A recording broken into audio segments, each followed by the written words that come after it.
Good morning all of you. Class fifth Hindi है व्याकरण रचना revision book अपनी। पाठ हम 5 पढ़ेंगे, अनोखी सूझ। कौन सा पाठ पढ़ेंगे? पाठ 5 अनोखी सूझ। इस पाठ में बेटा देवता और दानव में से बुद्धि में श्रेष्ठ कौन है, इसकी परीक्षा हुई। दोनों को बोला गया कि जो लड्डू पड़े हैं इनको बिना कोहनी मोड़े आपको खाना है, लेकिन दानवों ने तो लड्डू को उछाल उछाल कर खाना शुरू किया। ना उनका पेट भरा और भोजन भी व्यर्थ गया। लेकिन देवताओं ने कोहनी मोड़े बिना ही एक दूसरे के मुंह में लड्डू दे दिए और आसानी से खा लिए। इस प्रकार बुद्धि में श्रेष्ठ देवता माने जाते हैं। इस प्रकार बुद्धि में देवता श्रेष्ठ सिद्ध हुए और दानव बुद्धिहीन कहलाए। दानव यानी राक्षस। अब हम पाठ पढ़ेंगे। इस पाठ में यही बताया गया है कि बुद्धि में श्रेष्ठ कौन है। फर्स्ट पैराग्राफ बात पुराने जमाने की है। इसको अच्छे से समझोगे, फिर इसके जो क्वेश्चन आंसर पैराग्राफ के हैं वो भी आपको कॉपी में करना है। बात पुराने जमाने की है। उन दिनों देवताओं और दानवों में युद्ध होता रहता था। क्या होता था? युद्ध। दोनों पक्ष मिलकर एक बार प्रजापति के पास गए। किसके पास गए? प्रजापति के पास। वहां जाकर बोले, मान्यवर, हम दोनों ही आपकी संतान है। यानी प्रजापति की दानव भी संतान है और राक्षस भी संतान है, या दानव और देवता। देवता और दानव दोनों किसकी संतान है? प्रजापति की।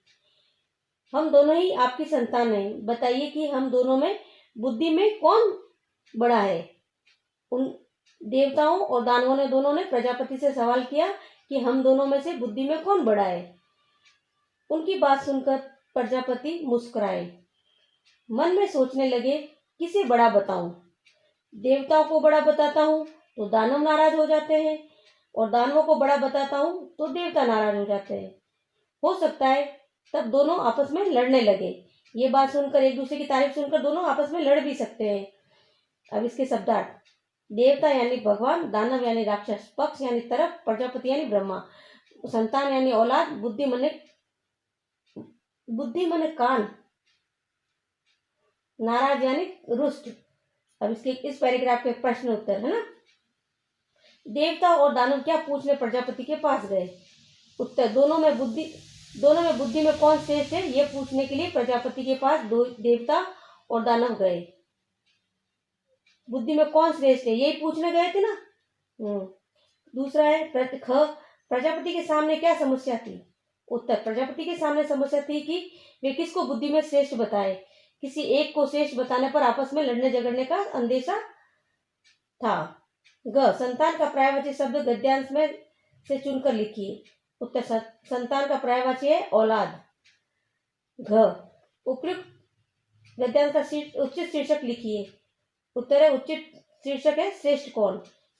मतलब दानव और देवताओं में श्रेष्ठ कौन है, यही था इनका गद्यांश का शीर्षक कि श्रेष्ठ कौन है। दूसरा पैराग्राफ है, बड़ा टेढ़ा प्रश्न था। बड़ा बताएं तो किसे बताएं? कुछ सोचकर वे बोले, इसका उत्तर कल दूंगा। आप दोनों ही कल मेरे यहाँ भोजन पर आमंत्रित हो। भोजन के बाद बताऊंगा कि कौन बुद्धि में श्रेष्ठ है। दूसरे दिन दोनों पक्ष भोजन के लिए पहुंचे। दोनों को अलग अलग कमरों में बिठाया गया। वहां मिष्ठान से भरे थाल भिजवा दिए गए। प्रजापति दानवों के कमरे में गए। उन्होंने कहा, आप लोग भोजन करें। शर्त यह है कि कोहनी को बिना मोड़े भोजन करना है। क्या शर्त रखी इन्होंने? कि कोहनी को बिना मोड़े भोजन करना है। यही बात उन्होंने देवताओं से भी कही। जो बात उन्होंने दानवों से कही वही बात देवताओं से भी कही। अब इसके शब्दार्थ: टेढ़ा प्रश्न यानी कठिन प्रश्न, आमंत्रित यानी न्योते गए या बुलावा, आमंत्रित करना या न्योता देना है ना, पक्ष यानी तरफ, मिष्ठान यानी मिठाई। टेढ़ा प्रश्न क्या है? उत्तर: बड़ा किसको बताए। यह प्रजापति के सामने टेढ़ा प्रश्न था। देवता और दानवों को किसने आमंत्रित किया? उत्तर: प्रजापति ने देवता और दानवों को आमंत्रित किया? ग, किसे अलग कमरों में बिठाया गया? उत्तर, देवता और दानवों को अलग अलग कमरों में बिठाया गया। घ, भोजन करने की शर्त क्या थी? उत्तर, शर्त यह थी कि कोने को बिना मोड़े भोजन करना है।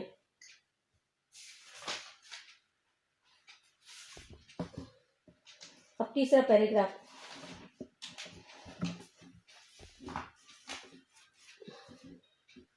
प्रजापति की बात सुन दोनों परेशान हुए। वे एक दूसरे का मुंह ताकने लगे। समस्या थी, खाए तो खाए कैसे? कोहनी नहीं मुड़नी चाहिए, भोजन भी नहीं बचना चाहिए, प्रजापति की आज्ञा का भी पालन होना चाहिए। देवताओं ने एक उपाय सोचा। कमरे के किवाड़ बंद किए, आमने सामने बैठ गए, लड्डू उठा उठाकर एक दूसरे के मुंह में देने लगे। कुछ देर में थाल साफ हो गया, सारे लड्डू समाप्त हो गए। न हो हल्ला न शोरगुल, देवताओं ने शांतिपूर्वक भोजन किया। अब इस पैराग्राफ के शब्दार्थ। परेशान यानी समस्या से ग्रसित, ताकना यानी देखना, आज्ञा यानी आदेश, उपाय यानी तरकीब, शांतिपूर्वक यानी चुपचाप। अब इस गद्यांश के प्रश्न उत्तर। क, किसी बात सुनकर देवता और दानव दोनों परेशान हो गए। किसी बात? उत्तर, प्रजापति की बात सुनकर दोनों परेशान हो गए। किसकी बात होगा या किन की बात? उत्तर, प्रजापति की बात सुनकर दोनों परेशान हो गए। ख, देवता और दानवों के सामने क्या समस्या थी? उत्तर, बिना कोहनी मोड़े भोजन करने की समस्या थी। ग, देवताओं ने भोजन करने का क्या उपाय बताया? उत्तर, देवता आमने सामने बैठ गए और एक दूसरे के मुंह में लड्डू देने लगे। घ, किसने शांतिपूर्ण भोजन किया? उत्तर, देवताओं ने शांतिपूर्ण भोजन किया। यहाँ तक ही पढ़ेंगे आज हम। 3 पैराग्राफ, तीनों पैराग्राफ के आपको इस पैराग्राफ के भी प्रश्न उत्तर करने हैं। होमवर्क है ये भी आपका, और शब्दार्थ भी करने हैं। इस पैराग्राफ के भी शब्दार्थ करने हैं और 1, 2, 3, 4 ये भी प्रश्न उत्तर करने हैं आपको।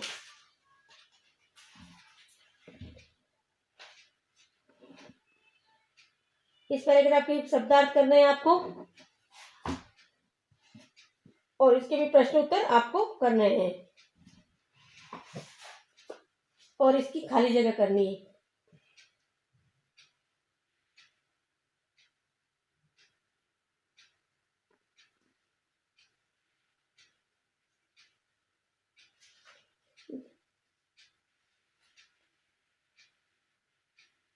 दिए गए शब्दों में से रिक्त स्थानों की पूर्ति कीजिए।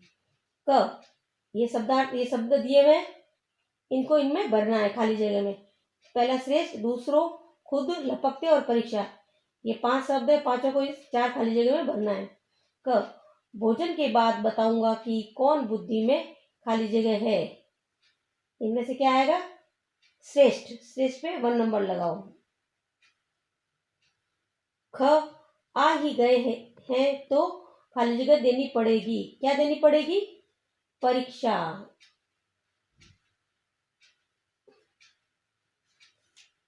फिर ग, वे उन्हें पाने के लिए खाली जगह रहे। क्या रहे? लपकते रहे। लपकते पे 3 नंबर। फिर घ, खाली जगह भी खाओ और खाली जगह को भी खाने दो। चौथे का पहला, ये 4th खाली जगह है और पहले में खुद आएगा। क्या आएगा? खुद। खुद भी खाओ और दूसरों को भी खाने दो। ये 4th का 2 नंबर। ओके, वापस सुन लो। भोजन के बाद बताऊंगा कि कौन बुद्धि में श्रेष्ठ है। श्रेष्ठ आएगा। फिर दूसरा है, आ ही गए तो परीक्षा देनी ही होगी। दूसरे में परीक्षा। ग है, वे उन्हें पाने के लिए लपकते रहे। तीसरी खाली जगह में होगा लपकते। फिर घ, खुद भी खाओ और दूसरों को भी खाने दो। खुद और दूसरों, ये दोनों इसमें खाली जगह में भरना है आपको। और क्या करना है हमें? हर पैराग्राफ के शब्दार्थ और प्रश्न उत्तर। शब्दार्थ, प्रश्न उत्तर।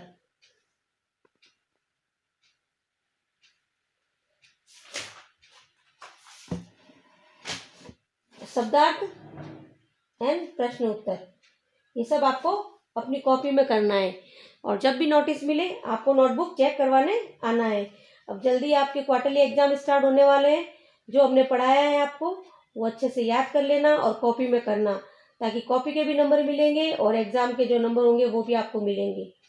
तो आप अपनी कॉपी को अच्छे से रेडी तैयार कर लेना उस पर कवर होना चाहिए, और स्कूल में आओ तो कवर चढ़ा के फिर लेके आना, ताकि उसमें सील लगेगी और आपको नंबर उसमें मिलेंगे। क्वार्टरली एग्जाम जल्दी स्टार्ट होने वाले हैं, इसलिए थोड़ा ध्यान रखना।